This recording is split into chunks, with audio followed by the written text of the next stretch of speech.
Hi viewers, welcome to our channel. ప్రస్తుతం మనతో పాటు భరద్వాజ్ గారు సీనియర్ జర్నలిస్ట్ ఉన్నారు. వారితో ఒకసారి మాట్లాడదాం. సార్ నమస్కారం. నమస్తే సార్, ఒక డిబేట్ లో చంద్రబాబు గారి పైన చేసిన వ్యాఖ్యలు ఒక వైసీపీ నేత చేయడంతో ఇప్పుడు చాలా వైరల్ అయిపోయాయి సార్. అప్పుడు తిరుమలలో అలిపిరిలో తిరుమల శ్రీవారుగా ఆయన కాపాడారు కాబట్టి పర్లేదు, ఇప్పుడు మాత్రం ఆయన వదలరు అని చెప్పేసి అంటున్నారు.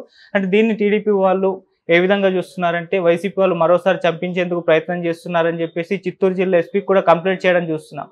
ఆ విధంగా అంటే ఇది ఏ కాంటెస్ట్ లో జరిగింది, మరి ఆయన వ్యాఖ్యలను ఏ విధంగా చూడొచ్చు అంటారు సార్? మీరేం చెప్తారు? అంటే ఒకటి రకరకాల అంశాలు లింక్ అయి ఉన్నాయి దీనిలో. ఓకే. అంటే తిరుమల తిరుపతి దేవస్థానము అక్రమాలు ఇవన్నీ రకరకాలుగా మాట్లాడుతున్నారు. చాలామంది వైసీపీ నాయకుల మీద కేసులు హడావిడి అక్రమాలు జరిగిపోయినాయి అనేది. తర్వాత ఆ మధ్య పవన్ కళ్యాణ్ ఎర్రచందనం గురించి మాట్లాడాడు.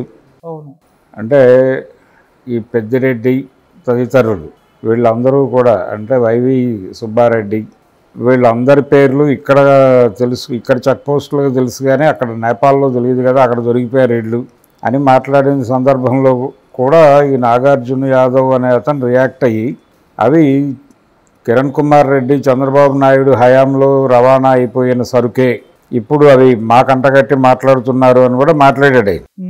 ఈ క్రమంలో వైసీపీ టీడీపీల మధ్య కొంచెం యుద్ధ వాతావరణం నెలకొన్న మాట వాస్తవం. కొంతమంది లైన్ క్రాస్ చేసి మాట్లాడుతున్నారు. అందులో నాగార్జున యాదవ్ ఒకడు. కమిటెడ్గా ఉన్నవాళ్ళు కొంతమంది ఉన్నారు, కొంతమంది అటు ఇటు ఊగిసలాట్లో ఉన్నవాళ్ళు ఉన్నారు. వాళ్ళు కొంచెం నార్మల్గా ఉంటున్నారు. ఎప్పుడైతే ఈ టీటీడీ వ్యవహారాలకు సంబంధించి అక్కడ అక్రమాలు జరిగినాయి, పర్టికులర్గా ఇద్దరిని అరెస్ట్ చేసే ఛాన్సెస్ ఉన్నాయని ప్రచారం జరుగుతోంది. ఒకటి భూమన కరుణాకర్ రెడ్డి, రెండోది వైవి సుబ్బారెడ్డి. ప్రముఖంగా బయటకు వినిపిస్తున్నాయి. ఒకటి టీడీపీ మీడియాలో మోగుతోంది. ఈ అక్రమాలకి వీటికి సంబంధించిన డిబేట్లో అసలు అలాంటివి ఏం జరగలేదు, జరిగాయని చెప్పి వీళ్ళు అనవసరంగా ఒక పుకారు యుద్ధం చేస్తున్నారు. ఆ పుకారు యుద్ధం చేస్తున్నటువంటి చంద్రబాబుని గతంలో ఒకసారి అలిపిరి దగ్గర వెంకటేశ్వర స్వామి కాపాడాడు, ఇప్పుడు కాపాడకపోవచ్చు అనేది ఏ కాంటెక్స్ట్లో అన్నాడు అతను? నేను చంపేస్తానో లేకపోతే మా పార్టీ చంపేస్తుందనో కాదు ప్రోగ్రాం. చంద్రబాబుని గతంలో వెంకటేశ్వర స్వామి కాపాడాడు అంటే వెంకటేశ్వర స్వామి మీద ఇతనికి కూడా ఫెయిత్ ఉందని, నాగార్జున యాదవ్కి కూడా ఫెయిత్ ఉందని. అయితే ఇప్పుడు మాట్లాడుతున్నది తప్పు, ఇలాంటి తప్పులు మాట్లాడుతున్నాడు. టీటీడీ వ్యవహారాల్లో వైసీపీ వ్యవహార శైలి బాగానే ఉంది, కానీ లేనిపోనివి అంటగట్టి వీళ్ళని అరెస్ట్ చేసి జైల్లో వేయాలనే ప్రయత్నం జరుగుతోంది. ఇది తప్పు. ఈ పాపాన్ని భగవంతుడు క్షమించడు. కాబట్టి భగవంతుడు ఎప్పుడైతే డిటాచ్ అవుతాడో చంద్రబాబు నుంచి, ఆ డిటాచ్ అయిన తర్వాత అలిపిరి లాంటి సంఘటనలు జరిగితే చచ్చిపోతాడు, ఆయన కాపాడు కాబట్టి అనే సెన్స్లో అన్నాడు అతను. అంతే తప్ప వైఎస్ఆర్సీపీ ఇతని హత్య కోసం ఏదో పథక రచన చేస్తోంది, మేము ఈసారి వదలమని కాదు. రెండోది, గతంలో అలిపిరి దగ్గర ల్యాండ్ మైన్స్ పెట్టింది కూడా వైఎస్ఆర్సీపీ కాదు. వైఎస్ఆర్సీపీ లేదు అసలు. అప్పుడు జగన్మోహన్ రెడ్డి రాజకీయాల్లోనే లేడు. జగన్మోహన్ రెడ్డి రాజకీయాల్లో లేడు. వైఎస్ రాజశేఖర రెడ్డి అధికారంలో లేడు. ఆయన కాంగ్రెస్ పార్టీ ప్రతిపక్షంలో ఉన్నాడు. ఈయన ముఖ్యమంత్రిగా ఉండి తిరుపతి వెళ్ళాడు. ఆ ఇన్సిడెంట్కి సూత్రధారులు ఎవరో అందరికీ తెలుసు. ఆ రోజున అంటే ఇప్పుడు మావోయిస్ట్ పార్టీ అని పిలుస్తున్నటువంటి అప్పటి పీపుల్స్ వార్ పార్టీ డిజైన్ చేసినటువంటి కార్యక్రమం అది. ఆ డిజైన్ చేయడానికి చంద్రబాబుని చంపాలి అనే నిర్ణయం తీసుకోవటానికి కారణం ఏమిటంటే, ఆ రోజున ప్రజా ఉద్యమాల పట్ల ఆయన ముఖ్యమంత్రిగా అనుసరించినటువంటి పద్ధతి. కోవర్ట్ ఆపరేషన్లు అనే కాన్సెప్ట్ను పట్టుకొచ్చింది చంద్రబాబే. నిజానికి ప్రజా ఉద్యమాల అణచివేతలో కాంగ్రెస్ పార్టీ కాలంలో కూడా కొన్ని ఇన్సిడెంట్లు జరిగినాయి. అంటే ఇంద్రవెల్లి లాంటి సంఘటనలు, అలాగే శ్రీకాకుళం ఉద్యమాన్ని నెత్తుటి ఏరుల్లో ముంచింది జలగం వెంగళరావు గారు హోంమంత్రిగాను, బ్రహ్మానందరెడ్డి గారు ముఖ్యమంత్రిగాను అనుకుంటే, ఆ తర్వాత ఆ స్థాయి నిర్బంధం అమలు జరిగింది మాత్రం తెలుగుదేశం హయాంలోనే, అది రామారావు గారి హయాంలోనూ జరిగింది, చంద్రబాబు హయాంలో జరిగింది. చంద్రబాబు హయాంలో ఇంకొంచెం ఉధృతంగా జరిగింది. కారణం, ఇతను అప్పటికే వరల్డ్ బ్యాంక్ ప్రోగ్రాంలో ముఖ్యమంత్రి అయినవాడు. 95 నుంచి ఈయన ముఖ్యమంత్రి అయిన తర్వాత నక్సల్ నాయకుల మీద కాన్సన్ట్రేషన్ పెరిగి కొయ్యూరు ఎన్కౌంటర్ అనేది చాలామందికి గుర్తుండే ఉంటుంది. నల్లా ఆదిరెడ్డి గారిని, అలాగే శ్యామ్ ఆయన పేరు, అలాగే ఆదిరెడ్డి గారిని, సంతోష్ రెడ్డిని, ఇంకొకరిని, మొత్తం ముగ్గురిని, అలాగే అక్కడ కొయ్యూరు దగ్గర ఒక లోకల్ పర్సన్ని కలిపి వీళ్ళని ఎన్కౌంటర్ అనే పేరుతో చంపేశారు. నిజానికి వీళ్ళు దొరికింది కర్ణాటకలో, బెంగళూరు దగ్గర దొరికారు. గోవిందరెడ్డి అని ఒక ఇన్ఫార్మర్ పట్టించాడు వీళ్ళని. అతను షెల్టర్ అంటే డెన్ కీపర్గా ఉన్నాడు. ఆ డెన్లో వీళ్ళు ఉన్నారు. వీళ్ళ ఆచూకీ ఆయన పోలీసులకు ఇన్ఫార్మ్ చేశాడు. వాళ్ళకి పెట్టినటువంటి భోజనంలో మత్తు కలిపారు. అది తినేసి వాళ్ళు పడిపోయిన టైంలో వాళ్ళని తీసుకొచ్చి ఇక్కడ కాల్చి చంపారు. కొయ్యూరులో చంపేసి, ఇది ఎన్కౌంటరు, వాళ్ళు మా మీద దాడి చేయబోతే మేము ఆత్మరక్షణార్థం జరిపినటువంటి దాడుల్లో వాళ్ళు చనిపోయారని చెప్పి ప్రకటించారు.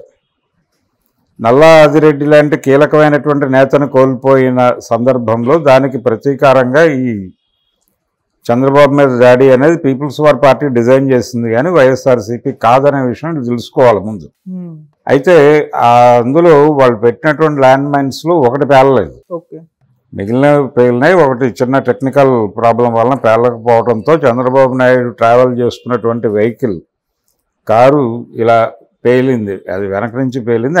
ఆయన పడ్డాడు, గోతిలో పడ్డాడు, లేచాడు. నెమ్మదిగా లేచి అక్కడ లోకల్ హాస్పిటల్కి వెళ్ళాడు. అక్కడ నుంచి హైదరాబాద్ తరలించారు ఆయన్ని. తరలించిన తర్వాత అలిపిరి ఇన్సిడెంట్ మీద ఆయన ఎన్నికలకు వెళ్ళాడు, ముందస్తు ఎన్నికలకు వెళ్ళాడు. అంటే ఈ సింపతి వర్కౌట్ అవుతుంది అనుకున్నాడు ఆయన. అలిపిరిలో తన మీద నక్సల్స్ జరిపినటువంటి దాడితో ప్రపంచం మొత్తం తల్లడిల్లిపోయి చంద్రబాబు కోసం ఏదైనా చెయ్యాలి అనే తాపత్రయంలో ఉందని ఆయన అనుకుని అలిపిరి మీద రెఫరెండం, నక్సల్ విషయం మీద రెఫరెండంకి వెళ్తున్నాను అని ప్రకటించి శాసనసభ రద్దు చేసి ఎన్నికలకు వెళ్ళాడు. ఆ ఎన్నికల్లో వైఎస్ రాజశేఖర రెడ్డి గెలిచాడు. 2004 ఎలక్షన్ నక్సల్ ఎజెండాతో జరిగింది. నిజానికి ఆ ఎన్నికల్లో గెలిచింది కాంగ్రెస్ కాదు, People's War party. People's War versus TDP ఎన్నికలు అవి. పీపుల్స్ వార్తో చర్చలకు వెళ్తాను అనేటువంటి నినాదంతో వైఎస్ రాజశేఖర రెడ్డి జనంలోకి వెళ్ళి గెలిచి వాళ్ళ తరఫున ముఖ్యమంత్రి అయ్యాడు. ఆ తర్వాత ఈయన కూడా వాళ్ళని చంపేశాడు. అదే చంద్రబాబు ఏం చేశాడో అదే ఈయన చేశాడు. వీరేమీ వారిని హక్కును చేర్చుకున్న కార్యక్రమం ఏమీ లేదు. వైఎస్ రాజశేఖర రెడ్డి చర్చల పేరుతో నక్సలైట్లను బయటకు పిలిచి వాళ్ళ ఆనుపానులు తెలుసుకుని ఆయనకి చర్చల పట్ల నిజాయితీ లేదు అనటానికి చర్చలు ప్రారంభమైన రోజున వాళ్ళు వ్యతిరేకిస్తున్నటువంటి పులిచింతల ప్రాజెక్టు శంకుస్థాపనకి వైఎస్ రాజశేఖర రెడ్డి వెళ్ళాడు. అదే ఇండికేషన్. ఆ రోజే స్పష్టమైపోయింది అందరికీ ఇతనికి చర్చల పట్ల చిత్తశుద్ధి లేదు అని. ఆ చిత్తశుద్ధి లేనితనమే ఆ తర్వాత మాధవ్ ఎన్కౌంటర్ ఇవన్నీ జరిగినాయి వైఎస్ హయాంలో. ఇలా నక్సల్ మీద, ప్రజా ఉద్యమాల మీద చంద్రబాబు వ్యవహరించిన తీరుకి ప్రతీకారంగా జరిగిన దాడేది అలిపిరి. దానికి కాంగ్రెస్ పార్టీకి కానీ దానికి ఇంకొక పార్టీకి కానీ ఏ సంబంధం లేదు. అది టోటల్గా పీపుల్స్ వార్ ప్రోగ్రాము. అది ఫెయిల్ అయింది. అయితే ఇప్పుడు ఊరికనే దాన్ని కోట్ చేశాడు తప్ప ఇతను ఇప్పుడేదో దీన్ని అడ్డం పెట్టుకొని, అతను అన్న మాట అడ్డం పెట్టుకొని ఆ రోజున దాడి చేయాలని ట్రై చేశారు, ఆ రోజున మిస్ అయింది, ఇప్పుడు సక్సెస్ అవుతామని ఇతను అన్నట్టుగా దాన్ని మార్చి వెళ్ళి చిత్తూరు జిల్లా ఎస్పీకి వీళ్ళు మెమరాండం ఇచ్చొచ్చారు కదా టీడీపీ నాయకులు. ప్రాణ భయం ఉంది చంద్రబాబు నాయుడికి, ప్రాణ ప్రమాదం ఉంది, చంపేస్తామని బహిరంగంగా చెప్తున్నారు అనే దిశగా నడిపారు దాన్ని. ఇది ఒక పొలిటికల్ గేమ్. ఇది జస్ట్ ఒక క్యూరియాసిటీ కలిగించడానికి జనాల్లో చేసే పని. దీని మీద రాష్ట్ర పార్టీ నిర్ణయమే ఇది. కాకపోతే జిల్లా పార్టీ నడిపింది. ఇప్పుడు అతని మీద ఏదో కేసు కట్టే ప్రయత్నము, దాని మీద అతన్ని జైలుకి పంపించే ప్రయత్నము సీరియస్గా చేయాలనుకుంటున్నారు వీళ్ళు. ఈ నాగార్జున యాదవ్ అనేటువంటి వైఎస్ఆర్సీపీ లోకల్ లీడర్ని ఏదో ఒకటి చెయ్యాలి అనేది ప్రోగ్రాం.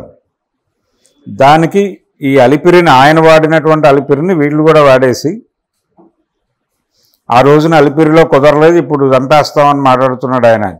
అతను అన్నదేమిటి, ఆ రోజున అలిపిరిలో నక్సలైట్లు ప్రయత్నం చేసినప్పటికీ వర్కౌట్ కాకపోవడానికి, ఒకటి పేలకపోవడానికి కారణం తిరుమల వెంకటేశ్వర స్వామి అడ్డుపట్టమే. ఇప్పుడు నేరుగా తిరుమలలో జరిగేటువంటి అవినీతి అనే పేరుతో చాలామందిని ఇరికించే పని చేస్తున్నాడు చంద్రబాబు. ఇది దేవుడు హర్షించడంటే దేవుడు చంద్రబాబుతో డిఫర్ అయితే ఇలాంటి దాడులు జరిగితే అతను కాపాడడు కాబట్టి ఇతను చచ్చిపోతాడు అనే చెప్పాడు తప్ప, మేము ఆర్గనైజ్ చేస్తున్నాం, మేము మందు పాత్రలు పెట్టే పనిలో ఉన్నాం, మా పార్టీ ఆ పనిలో ఉంది అని చెప్పలా. అయినప్పటికీ ఆ వాక్యాన్ని లీడ్ తీసుకుని ఒక దాడి చేసేటువంటి ప్రయత్నం చేస్తున్నారు. జనరల్గా ఇలాంటి విషయాల్లో ఇంకొక రూమర్ కూడా స్ప్రెడ్ అవుతుంది ప్రపంచంలో. ఇప్పుడు మాగుంట సుబ్బరామరెడ్డి గారిని కూడా పీపుల్స్ వారే చంపింది. అది పొరపాటు, ఆ హత్య జరగకుండా ఉండాల్సింది. అది జరిగిపోయింది. జరిగిపోయిన తర్వాత కొంతమంది అప్పటి కాంగ్రెస్ నాయకులు ఇది టీడీపీ చేయించింది అనే ప్రచారం చేశారు. అలాగే కాంగ్రెస్లో ఆయన ఉనికి వలన, ఆయన ఉండటం వలన ఉనికి కోల్పోతున్నటువంటి కొంతమంది చేయించారు అనే ప్రచారం కూడా జరిగింది. నిజానికి దీన్ని సిబిఐకి ఇవ్వాలి, వాళ్ళని అరెస్ట్ చేయాలి, వీళ్ళని అరెస్ట్ చేయాలని నిరాహార దీక్ష శిబిరాలు కూడా నడిచినాయి నెల్లూరు, ఒంగోలులో. అలాగే చంద్రబాబు మీద దాడి జరిగినప్పుడు కూడా అలాంటి ప్రచారమే జరిగింది. ఇది ఎవరో చేయించారు, కాంగ్రెస్ పార్టీ చేయించింది, మరొకళ్ళు చేయించారు, వాళ్ళు డబ్బులు ఇచ్చి చేయించారు అని రకరకాల మాటలన్నీ మాట్లాడారు చాలామంది. ఇవన్నీ ఊరికనే అప్పటికప్పుడు ఎవరో ఒకళ్ళ మీద, ఈ బురద ఎవరో ఒకటి మీద వెయ్యాలి అనే ప్రోగ్రాంలో భాగంగా జరిగేవి. సుబ్బరామరెడ్డి హత్య అయినా లేకపోతే చంద్రబాబు మీద అలిపిరి దాడైనా అది చాలా సీరియస్గా, ఆయనదేమో అసలు చంపాలనే ఉద్దేశంతో వెళ్ళలేదు, వీళ్ళు అనుకోకుండా జరిగిపోయింది. అది చంద్రబాబుని వాంటెడ్గా తొలగించాలి అనే ఉద్దేశంతోనే వెళ్ళారు. అది వర్కౌట్ అవ్వాల, due to some technical problems అది అవలా. అది వీళ్ళ ఖాతాలో వేసే ప్రయత్నం చేయటం తప్పు. వైఎస్ఆర్సీపీ ఖాతాలోనో కాంగ్రెస్ ఖాతాలోనో వేసే ప్రయత్నం తప్పు. ఆ రోజున నువ్వు రెఫరెండంకి వెళ్ళి నువ్వు జనం చేతుల్లో ఓడిపోయి మళ్ళీ అదే తప్పు ఇంకోసారి చేస్తానన్నట్టే కదా ఇది. అందుకని చంద్రబాబు నాయుడు తన క్యాడర్ చేసేటువంటి ఇలాంటి అనాలోచితమైనటువంటి జనాలకు తెలుసు కదా, వీళ్ళు ఏది మాట్లాడినా జనాలకు ఒరిజినల్ కంటెంట్ తెలుసు కదా, వాళ్ళు ఎలా రియాక్ట్ అవుతారు ఈ రకమైనటువంటి మాటలకి. ఇలా మాట్లాడటం సబబు కాదు అంటే ఓకే, అంటే ఒకవేళ అలిపిరిలో ఆయన చనిపోయి ఉంటే నువ్వు ఆనందపడేవాడివా అన్నంత వరకు ఓకే. కానీ అసలు వీళ్ళే చేశారని క్లెయిమ్ చేసుకుంటూ వెళ్ళిపోయి అతన్ని అరెస్ట్ చేయాలని వాళ్ళు పిటిషన్ ఇవ్వడంతో పాటు వాళ్ళు మైకుల మీదకి వచ్చి మాట్లాడింది కూడా అదే. ఇది కేవలం ఏదో అతను క్యాజువల్గా అన్నాడని మేము అనుకోవడం లేదు, కాన్షియస్గానే పార్టీ డెసిషన్ తీసుకుని ఉండొచ్చు. వైఎస్ఆర్సీపీ చంద్రబాబును వేసేయాలని ప్రోగ్రాం తీసుకుని ఆల్రెడీ ఎవరికో సుపారీ ఇచ్చినట్టున్నారు, అందుకే కాన్ఫిడెంట్గా మాట్లాడగలుగుతున్నాడు అన్న లెవెల్లో వీళ్ళు తెలుగుదేశం నాయకులు లోకల్ వాళ్ళు బయటకు వచ్చి పోలీసులకు పిటిషన్ ఇచ్చిన తర్వాత బయటకు వచ్చి వాళ్ళు మాట్లాడిన మాటల్లో ఆ కాన్ఫిడెన్స్ కనిపించింది. ఇది ప్రమాదం. అది జగన్కి కానీ వైఎస్ఆర్సీపీకి కానీ ఆనాటి కాంగ్రెస్కి కానీ సంబంధం లేని వ్యవహారం. చంద్రబాబుని ఆ రోజున చంపడానికి బలమైన కారణాలు ఉన్నాయి. ఆ కారణాల మేరకే చంద్రబాబు మీద దాడి జరిగింది. అతని అదృష్టం రీత్యా అనండి, లేదు వీళ్ళ దురదృష్టం రీత్యా అనండి, మొత్తానికి ఆయన అయితే ఆ దాడిలోంచి బతికి బయటపడి ఆ తర్వాత మళ్ళీ ఎలక్ట్ అయ్యి ముఖ్యమంత్రి అయ్యి అలాగే విడిపోయినటువంటి రాష్ట్రానికి కూడా రెండోసారి ముఖ్యమంత్రి అయ్యి ఆయన కథ అలా నడుస్తోంది ఇప్పటికీ. అలిపిరి ఇన్సిడెంట్ మీద జనాలు రియాక్షన్ ఏమిటి అనేది 2004 రిజల్ట్స్ తెలుస్తుంది మనకు. జనం సానుభూతి లేదు చంద్రబాబు పట్ల మాకని స్పష్టంగా చెప్పారు. నిజానికి ఆ రోజున అలిపిరి విషయంలో ఎలాగైతే చంద్రబాబు సింపతి ఉంటుందని ఆశించి వెళ్ళి భంగపడ్డాడు, అలాగే మొన్న ఎన్నికల్లో జైలుకు వెళ్ళొచ్చాను అనే సింపతి విషయంలో కూడా అలాగే భంగపడతాడు అని వ్యాఖ్యానించిన వాళ్ళు ఉన్నారు. కానీ లక్కీగా ఇతను గెలిచాడు ఈసారి విచిత్రంగా. గెలవడం ద్వారా తన పాత ఇమేజ్ని కొంచెం వరకు మార్చుకోగలిగాడు. ఇప్పుడు మార్చుకునే ప్రయత్నంలో ఉన్నాడు ఆయన. ఇది చంద్రబాబుకు సంబంధించిన వ్యవహారం. ఓకే. ఇలాంటి దాడులు చేయటం మానేసి చరిత్ర జనాలకు చెప్తే సరిపోతుంది. అంతకుమించి గీసులు అక్కర్లేదు దీనికి. కేసులు ఎందుకు పెడుతున్నారంటే ఏదో మైలేజ్ వస్తుందనే తాపత్రయంతో పెడుతున్నారు. జనాలకి స్పష్టంగా తెలుసు ఆయన చెప్పిన మాటలకి రెచ్చిపోయావు, వీళ్ళు చెప్తున్న మాటలకి